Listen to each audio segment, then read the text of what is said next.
like a recurring nightmare. AD, similar to last week in Philly, misses two critical free throws that could have essentially iced the game, put it in the fridge, as it were, last night against the Boston Celtics. But again, like last Friday versus Philly, he missed the critical free throw. This isn't to bash AD. He's been playing the best basketball of pretty much anybody in the league over the course of the last month. I mean, he was doing it again last night, putting up phenomenal numbers. For some reason, when the game was on the line, he couldn't close it. And instead, the Lakers go into overtime again and get defeated and crushed again in the overtime period. Um, Very disheartening. I mean, also similar to the game in Philly, like the game seemed like it was all but over in the fourth quarter, and the Lakers just rallied back.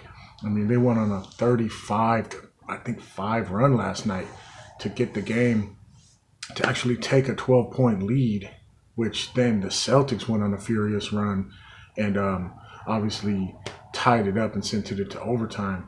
It just very disheartening. It's almost like spending all that energy to climb out of that hole, to rally back, to take a lead at home in front of your most historical rivals, the Boston Celtics, who are actually the best team in the league right now, record-wise, and to just lose it in overtime at home was just so heartbreaking, demoralizing as a fan.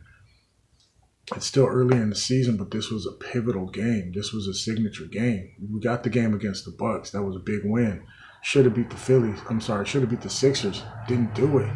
And last night, that was just so key. I mean, I was watching with a friend, and I said somewhere on early in the fourth quarter, I said, look, LeBron, if you're going to show out, if you're going to show off, if you're going to be who you say you are, tonight's the night to do it. You got to have signature wins against the Celtics to be a Lakers legend. And he was doing it. He was hitting buckets. He was making plays. I mean, he was playing great. But then when it mattered the most, for whatever reason, he was unable to lead the Lakers to victory. Every time I'm ready to concede that LeBron might be the GOAT, every time I'm ready to be like, you know what? Nobody's playing like this in year 20. His longevity, his physical capabilities are phenomenal, unquestionable. But then when it comes time to be needing that killer instinct to put the team away, I mean, there may be a mythos built up about it in Lakers fans' minds. Rest in peace, Kobe, but he was a killer. I feel like if Kobe was a leader of that team last night, we would have won the game. But no disrespect to LeBron or AD, but they just, for some reason, aren't able to close it in the clutch. I mean, phenomenal game, exciting game, roller coaster of emotions. But yet again, it just leaves us crashed and burnt at the bottom. Celtics destroyed. Celtics crushed the Lakers in overtime. Jaylen Brown and Jason Tatum, I mean, they're fresh off a finals run against the Warriors. They're only getting better. They're only building more confidence. LeBron's the old dog. He's been there. He's done that. AD's even got a chip.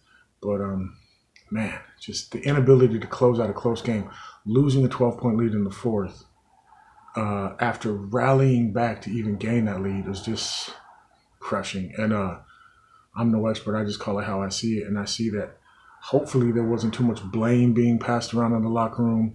Hopefully the players weren't trying to blame each other. Russ played well. He made some mistakes, but they all made mistakes. They all had turnovers. They all had bonehead plays. I mean, he scored 6 of the 8 points in overtime. He scored the first 4 points in overtime, Russ did, to give us a lead again in overtime. And after that, they just kept deferring to him, making him shoot every shot. Like, I'm sure he didn't want to shoot every shot after that. I think he went like 3 for 6 or 3 for 7 in overtime. And he was essentially the only one who scored, and it wasn't supposed to be like that. The ball movement stopped. It just became ISO ball. Even when the ball was moving, it wasn't like towards a play. It was just three-pointer after three-pointer, lazy shot. I understand they were tired. A three-point shot is a tired shot. Sometimes you don't have the energy to drive to the hoop. But that's what was giving the Lakers success all game long, was getting into the lane, playing big body ball, LeBron and AD, getting to the hoop, getting free throws. That's why we ended up taking the lead. That's why we were even in the game after being down by 20. You know, there's still a lot of season left. And I'm sure there'll be more signature games to be won or lost. But as for last night, the Lakers are just that team that's like so close yet so far because the leaders can't close in the clutch. The leaders cannot close in the clutch. And that's what you need from all-time greats, Hall of Fame players, and people that are in the GOAT conversation is for them to hit the free throws to ice the game, for them to lead the team to victory in a close game, especially at home against a heated rival. I'm no expert. I just call it how I see it. And as competitive as the Lakers are against these top teams from the East, they're just still coming up short. Until next time, UNO.